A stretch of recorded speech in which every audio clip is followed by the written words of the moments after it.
Setelah surat dari PSSI yang dikirim ke AFC itu diterima dengan baik dan ada gayung bersambut, respon bagus, AFC mengikuti apa yang diinginkan oleh Indonesia untuk menggeser jam pertandingan di tanggal 11 Oktober khusus menghadapi Irak di pertandingan kedua. Ini juga yang membuat kubu Irak atau PSSI-nya Irak juga bereaksi dengan cepat setelah mengetahui bahwa AFC mengabulkan Indonesia memindahkan jadwal yang sebenarnya sudah diatur jam 18.00 waktu setempat atau jam 10 waktu Indonesia bagian barat. Duel antara Indonesia dan Irak itu kemudian dipindahkan bergeser ke jam 22.30 waktu setempat atau di sini jam 02.30 sudah masuk ke dini hari tanggal 12 Oktober.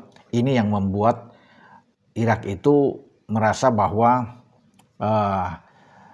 mereka sangat tidak dihargai oleh AFC, tidak ada komunikasi, langsung mengiyakan permintaan kita sehingga mereka perlu untuk merespon ini bahwa mereka akan melobi lagi, mendekati AFC. Tidak setuju mungkin dengan pemindahan jadwal tersebut karena Irak beranggapan ini akan mengganggu pemulihan mereka. Kalau harus bermain di jam 22.30 di mana mereka sudah harus beristirahat. Ya, kalau bisa dikatakan setelah jam tersebut karena mereka akan mengantisipasi pertandingan lawan Arab Saudi pada tanggal 14 Oktober itu yang mereka minta bahwa AFC harus melihat juga menghargai apa yang mereka inginkan sehingga harus ada sama-sama tidak dirugikan lah ketika mendengar bahwa Indonesia itu dikabulkan untuk bisa bermain dengan jam 22.30. Nah, bagi kubu Irak lewat presiden PSSI-nya di sana, Adnan Dirjal itu sudah mengatakan mereka ingin bahwa mengambil jalan tengah untuk pertandingan lawan Indonesia, teman-teman. Itu jangan di jam 22.30. Kalau boleh di jam 20.00.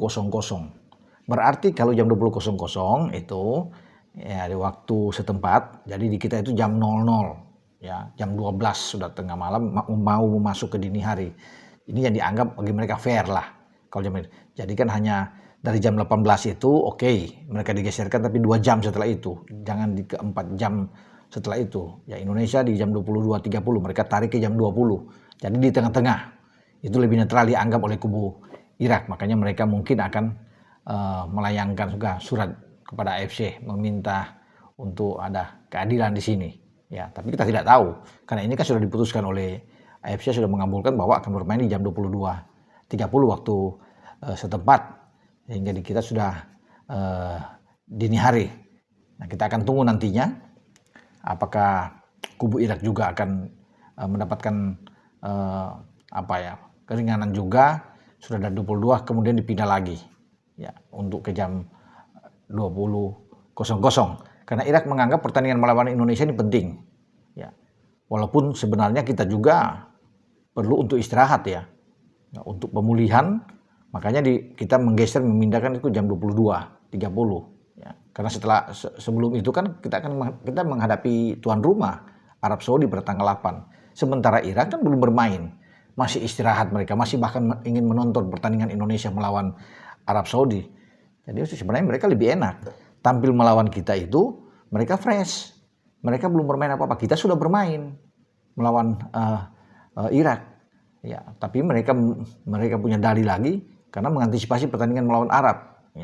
Tapi kalau seandainya kita menang melawan Arab, kemudian kita menang melawan Irak dan lolos, sudah tidak ada guna lagi bagi Irak untuk bicara lawan Arab. Ini kan kita berandai-andai walaupun ini dirasa sangat berat, tapi kan dalam sepak bola bisa saja terjadi demikian.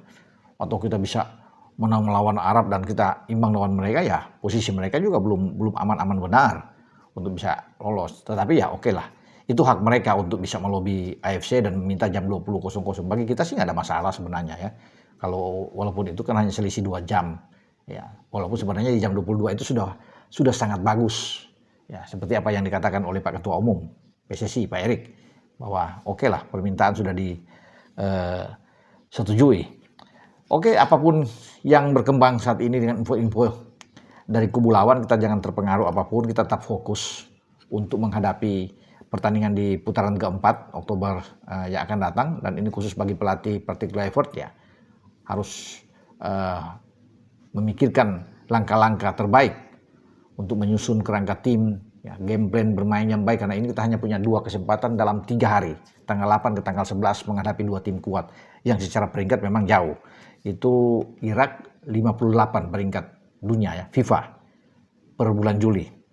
Arab itu 59, jadi hanya bergantian saja di antara Irak dan Arab di soal peringkat. Jadi jauh, kita kan 118 di antara 6 kontestan yang ada di putaran keempat pra Piala Dunia zona Asia, ya Indonesia paling di bawah. Ya, baru ada Oman. Selebihnya kan paling tinggi itu adalah Qatar. Qatar mungkin di 53 ya peringkat dunia Qatar. Ya, jadi semua ada di atas. Tetapi tidak bisa melihat di situ.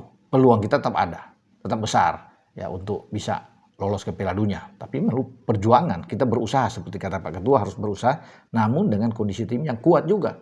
Persiapan kita harus matang. Itu menjadi urusan bagi pelatih kepala Patrick Kluivert. Apalagi kan kita bermain tuh tanpa Ole Romeni. Nantinya menghadapi Arab dan menghadapi Irak. Ini tentu kan jauh lebih sulit karena Ole Romeni itu ada di lini serang. Ya, kecuali kita bisa mendapatkan pemain-pemain pengganti yang bagus setara dengan Ole, ya kita berharap yang terbaik untuk tim kita. Tapi kan lebih bagus kalau kita dengan Ole. Ya, itu kan jauh lebih bagus karena Ole sudah membuktikan dengan 3 gol dari 4 pertandingan yang dilalui bersama dengan timnas, dan itu sudah membuktikan. Makanya dia masuk salah satu di antara 12 pemain terfavorit yang dirilis oleh AFC untuk dipilih, di vote oleh semua penggemar sepak bola untuk memilih siapa pemain paling favorit, dan Ole dinilai AFC lah pemain yang signifikan, perkembangan dia luar biasa ya untuk bisa memberikan kemenangan buat Indonesia. Gol-gol dia terhadap Bahrain dan juga lawan Cina yang membuat kita mendapatkan 3 poin dan sekarang berada di putaran keempat. Dengan saya Bung Ropan,